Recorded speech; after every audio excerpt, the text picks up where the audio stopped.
Kembali kita kepada ayat tadi, bahwa orang-orang yang berbuat kejahatan disebabkan oleh kebodohan. Jadi saya sampaikan apa kata Imam Qatadah, bersepakat, berijma' sahabat Rasulullah bahawa setiap perbuatan kedurhakaan itu adalah jahalah, kebodohan.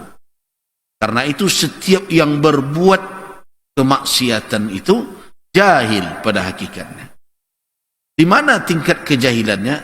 Bisa jadi dia jahil yang paling rendah, dia tidak tahu suruh dan tegah, tidak tahu perintah dan larangan, tidak tahu bahwa ini berdosa.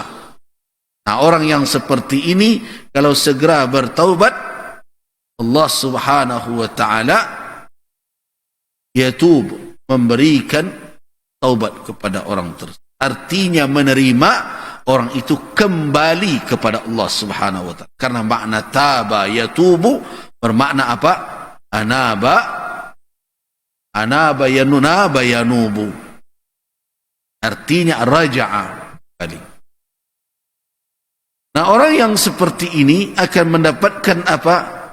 Ghufran, ampunan dari Allah Subhanahu wa taala, maghfirah.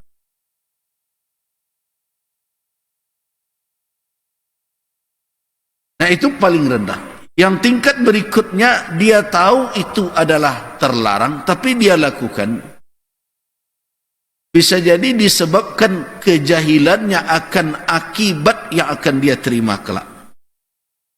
Orang kalau tidak meyakini dan tidak membenarkan akibat yang akan diterima, enteng bagi orang untuk berbuat kemaksiatan. Walaupun dia tahu salah, dan ringan nantinya.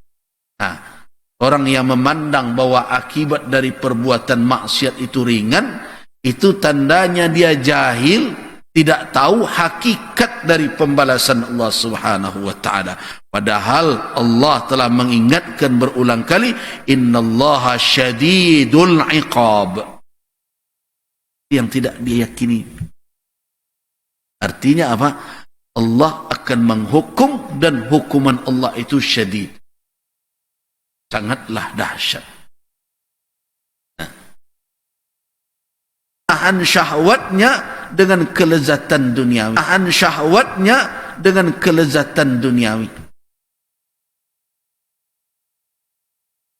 Sehingga banyak orang, umur aku singkek bro, kan? Dunia ini tidak lama bro, selagi di dunia puan lah dulu bro, gitu kan? Itu lihatlah anak-anak muda. Jika azan berkumandang, dia masih saja dengan berbagai macam kesibukannya, ingatkan, apa kata dia? Hai, azan, salat. Ya, masih muda bro.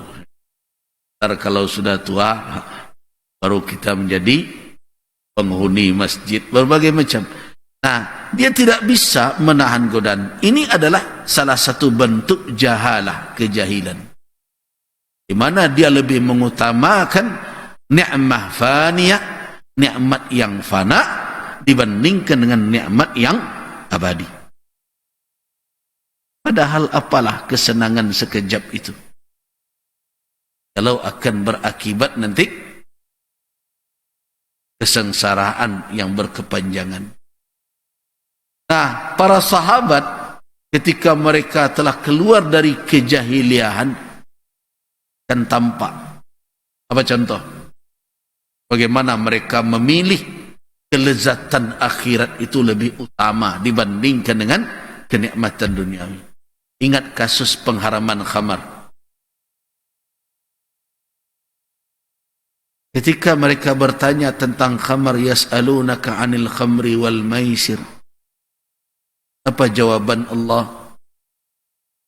Perintahkan Rasulnya Rasulullah Muhammad sallallahu alaihi wasallam untuk menyampaikan jawaban Allah. Jawaban Allah, qul fihima, keduanya ismun kabirun wa manafi'un linnas, ismuhuma akbaru min naf'i. Itu khamar perjudian, minuman keras, maisir, perjudian, minuman keras, khamar. Pada keduanya ada ism dan ada manfaat. Tapi ingat, ismuhuma, dosa keduanya akbar, lebih besar. Orang yang telah mulai keluar dari kejahilian mulai pandai memilih. Untuk apa gunanya berbuat sesuatu yang mendatangkan manfaat tetapi dosanya lebih besar. Ini orang yang cerdas, alim. Tetapi sebagian masih memilih juga, kan alun terlarang lah. Belum haram, masih ada manfaatnya. Wah, cuba je lah. Sampai akhirnya ada yang minum, mabuk, datang waktu salat dia. Baca ayat terbalik-balik, tertinggal. Akhirnya datang teguran Allah. La taqrabus salah wa antum sukara hatta ta'lamu ma taqulu. Jangan kalian dekati salat dalam keadaan mabuk sampai kamu menyadari apa yang kamu ucapkan. Nah, yang cerdas mulai mengambil sikap. Untuk apa minuman, permainan atau kenikmatan seperti itu kalau akan melalaikan kita dari kewajiban kita kepada Allah. Sudah bertambah kecerdasan. Nah, tetapi karena belum tuntas juga, masih ada juga mungkin kan alun dilarang. Yang lain tak dakik waktu solat, minum lawak. Sampai turun perintah Allah, innamal khamru wal maisir wal ansab wal azlam rijsun min amali syaitan fajtanibu, jauhi, stop. Semuanya mengeluarkan, menumpahkannya di jalanan dan berbagai macam khamar yang telah mereka buat. Kita tahu saja minuman keras itu semakin lama disimpan, kata penikmat dan pencandunya makin lezat. Tapi sahabat tidak ada memilih. Ini sudah sekian lama disimpan, ini sekian lama dijaga, ini mendatangkan uang segini, kalau dijual ini akan mendatangkan kekayaan. Tidak ada fikiran itu. Baru saja turun perintah surah Al-Ma'idah, mereka ambil khamar mereka yang mungkin telah mereka simpan bertahun-tahun, tumpahkan semua. Itulah orang yang alim. Jadi tanda orang alim bagaimana? Yang pertama, tahu jo suruh dan tagah, alim. Kalau tidak tahu model itu, jahil. Ini perintah Allah, ini larangan Allah, ini dicintai Allah, ini dibenci Allah. Yang kedua, Pak, tahu dengan akibat perbuatan. Akibat perbuatan. Kalau dilakukan ini nanti tantangannya. Kalau diperbuat yang ini nanti yang akan diterima. Nah, itu alim. Yang ketiga apa? Pandai memilih sesuai dengan petunjuk ilmunya.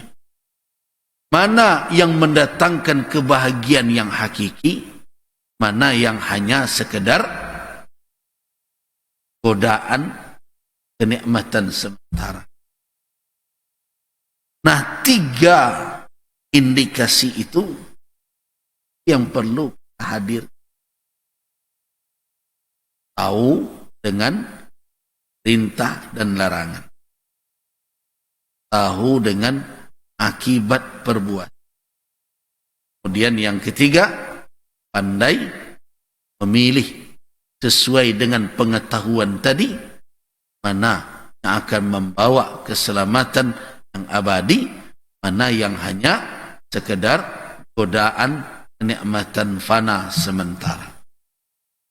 Nah, mayoritas orang berbuat kemaksiatan, berbuat kejahatan, hilang salah satu dari ini. Itu makanya kita fahami bahwa apa yang dikatakan sahabat itu benar. Apa kata mereka? Kullu ma usiya bihi Allahu, setiap apa saja yang dilakukan sebagai bentuk kedurhakaan kepada Allah, bahwa jahalah, itu kebodohan. Tentu akibatnya apa? Lanjutannya, bahwa kullu man asallah, siapa saja yang mendurhaka kepada Allah, pada hakikatnya fahuwa jahilun, orang itu pada hakikatnya jahil.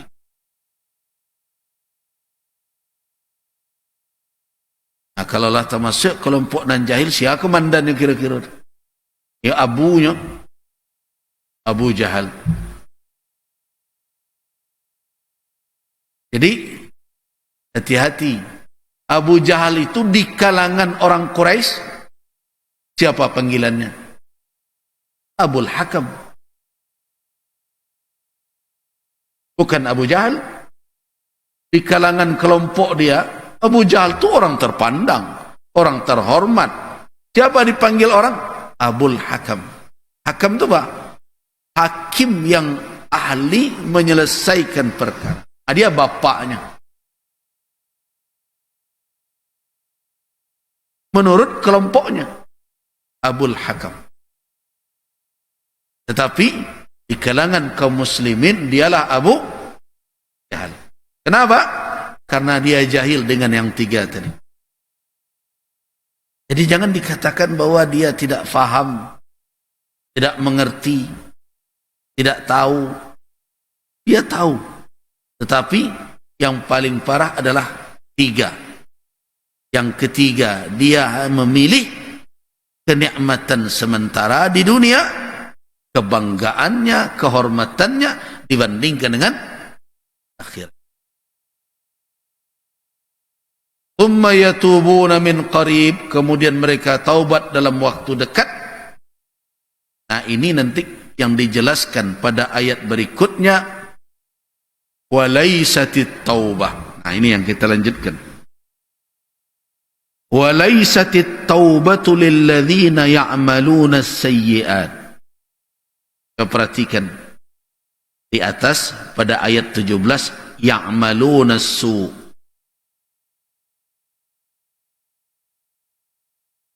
Sedangkan pada ayat yang di bawah, ya'maluna as-sayyi'at. Ini menunjukkan perbedaan makna, walaupun artinya sama-sama kejahatan. Jadi untuk orang yang tidak ada taubat baginya adalah mereka yang terus menumpuk-numpuk kejahatan. Karena itu diungkapkan oleh Allah dengan lafaz jamak, as-sayyi'at. Kalau su' satu,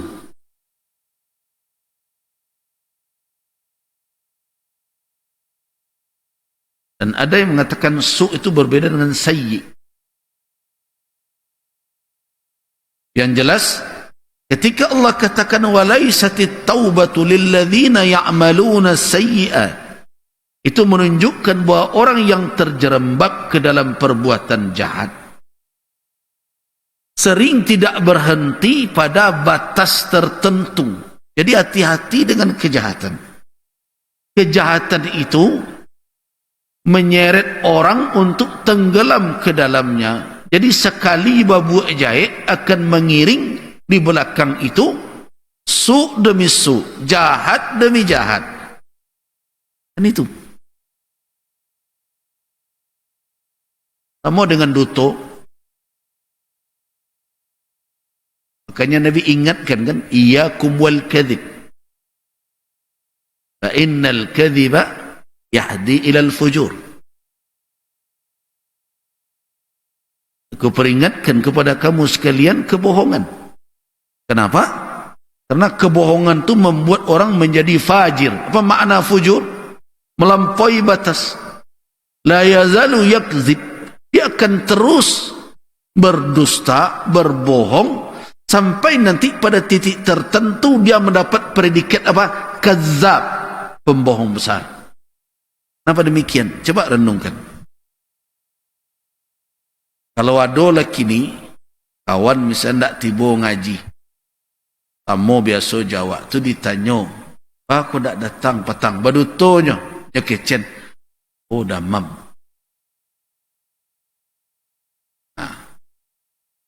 Satu kebohongan. Dek kawan kau tak puek, apa nan teraso? Nah, mulailah itu. Angik badan. Ini dusta kedua ni. Nah, dek kawan kau perhatian, tak bawa ke dokter. Dia ingin menyelamatkan dusta pertama dan kedua, lanjut dusta ketiga, makan ubek senyum. Dia kalau ke dokter, kok tahu orang. Nah. Tapi kawan tadi tak peduli mana, ubek bermakan. Terus terjebak. Nah, disabuilah ubek tertentu. Berbagai. Kalau diteruskan juga, tidak berhenti kawan tadi bertanya, itu semakin dalam itu, dan berduto tadi terjebak dengan kebohongan. Jadi makanya babuak jahit itu bukan hanya berhenti pada batas di mana kejahatan akan dilakukan. Kalau dapat mampir pun jahat. Makanya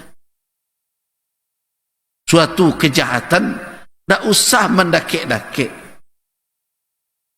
Makanya ada peringatan mayyar'a haulal hima yusiku ayyar ta'afi.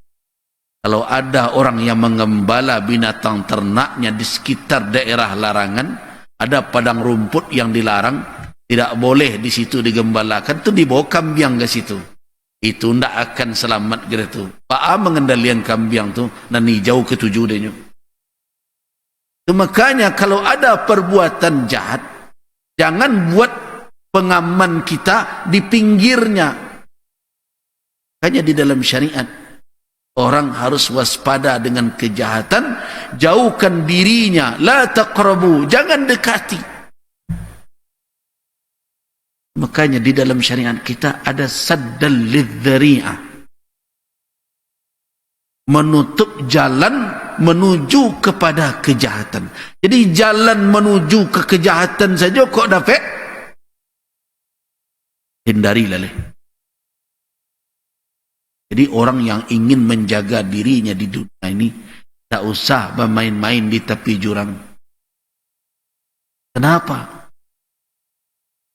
Karena terkadang diri kita ini berada dalam posisi yang lemah. Dan banyak terjadi pada mulanya ndak, hanya nurut kawan saja. Oh, tak satu ibu ya. Mengasih tu. Ayo ambo dek diajak ambo duduk saja. Banyak perbuatan jahat ini kadang diawali hanya dengan menemani orang. Setelah menemani, cuba seketek. Ambo tak ia sebana, ambo cuba-cuba saja. Nah, setelah coba-coba, terasa lama. Ketika terasa lamanya, mulai tenggelam. Ketika lah tenggelam, susah menarik surut ke belakang. Kalau orang sudah kecanduan dengan perbuatan yang jahat, itu menarik keluar itu seperti menghentikan bayi yang sedang erat menyusu. Tahu? Payah kan? Itulah yang terjadi. Itu makanya di dalam Islam segala pintu untuk berbuat kemaksiatan ditutupi. Nah, itulah pertimbangannya kenapa di bulan Ramadan kalau dapat janganlah dibuka juga restoran terbuka, kecuali kalau memang di daerah perlintasan orang bermusafir. Kenapa? Sedangkan tak disediakan saja, jadi cari orang apa lagi? Apakah memeresonya orang itu musafir dan tidak Maka tahu ibu-ibu ko berhalangan atau tidak. Tidak ibu-ibu saya berhalangan apa berhalangan lo nampak. Tak puasa berbagai. Gitu. Jadi walaisatit taubatu lilladzina ya'maluna as-sayyi'at. Dan tidak ada taubat itu, artinya laisatit taubah, tidaklah disebutkan, dikatakan itu taubat makbulah, diterima di sisi Allah kalau dilakukan oleh siapa? Alladzina ya'maluna sayyi'at, orang-orang yang melakukan banyak kejahatan, menumpuk kejahatan. Jadi ayat ini juga menjadi peringatan bagi kita. Apa peringatannya? Ta'akhir, menunda-nunda taubat kepada Allah Subhanahu wa ta'ala. Hati-hati. Jangan ditunda-tunda.